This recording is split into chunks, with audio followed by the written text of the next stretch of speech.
hello साथीहरु के छ हौ अहिले दुई चार जना ठग पोर्चुगलका दुई चार जना ठगहरु पल्केका छन् विचार गर्नुस् है नेपालका सोझा साझालाई के रे युरोप ल्याउँछु भनेर हैन एकदमसँग नराम्रोसँग फसाइराछन् तपाईहरु पनि पर्नु होला विचार गर्नुस् यदि तपाईलाई फर्स्ट कन्ट्री जस्तो नेपालबाटै उड्छ भनेदेखि गर्नुहोस् हैन नेपाल नभएर तपाईलाई चाहिँ विभिन्न बाटो भएर ल्याउँछु भने चाहिँ नआउनुस् है अहिले भर्खर एउटा घटना घटेको छ हैन यो बहिनीहरु चाहिँ के रे बुटोलको हो यो मान्छेको नाम चाहिँ सुभाष भन्ने हो हैन यसको कार्ड पोर्चुगलको कार्ड भएर जर्मनमा बस्छ यसले चाहिँ के गरेछ नि बुटोलतिरको केटीहरुलाई युरोप छिराउँछु भनेर नेपालबाट दुबईबाट उज्बेकिस्तानबाट चाहिँ के रे के भन्छ त्यो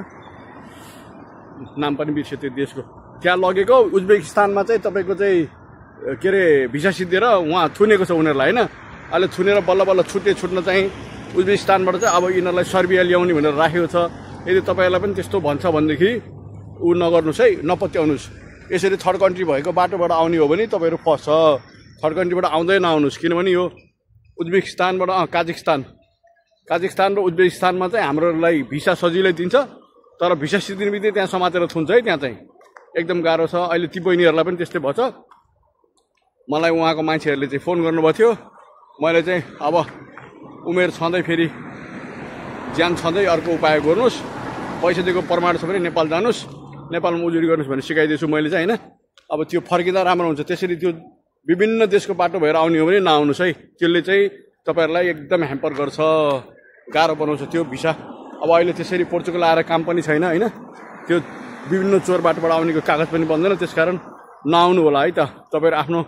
आफ्नो ख्याल गर्नुस् बुझ्नुस् पहिला जस्तो छैन अहिले जुन बाटोबाट आए पनि कागज बन्ने छैन अहिले त तपाई यहीँको भिसामा आए पनि हो नत्र भने जुनसुकै बाटोमा आएर कागज बन्दैन त्यसकारण तपाईहरु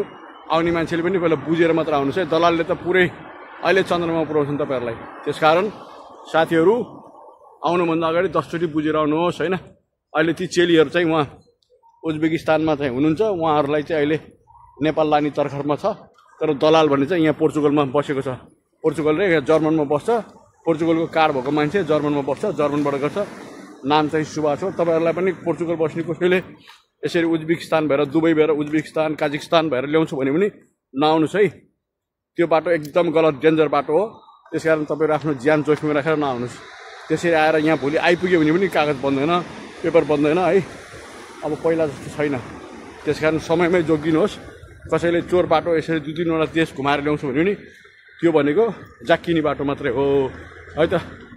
अब यो भिडियो चाहिँ तपाईहरुलाई मन पर्यो भने यसो तल्लो बाटोबाट आउन चाहने साथीहरु को हुनुहुन्छ उहाँहरुलाई सुनाइदिनु होला है त यसले तपाईहरुलाई आफैलाई ह्याम्पर गर्छ है तपाईको पैसा त गयो डाइरेक्ट आउने भन्दा बढी पैसा लाग्छ यसमा ठाउँमा पैसा तिर्नुपर्ने हुन्छ हैन समयमै सचेत भएर चाहिँ यस्तै गलत बाटोबाट नआउनु होला है त ल जसले हेर्नुभयो र यसरी युरोप आउन चाहने साथीहरु कोही हुनुहुन्छ प्रयास गरिरहनु भएको छ भने उहाँहरुलाई यो भिडियो देखाएर समयमै सचेत गराइदिनु होला है त सबैजनालाई धन्यवाद है त ल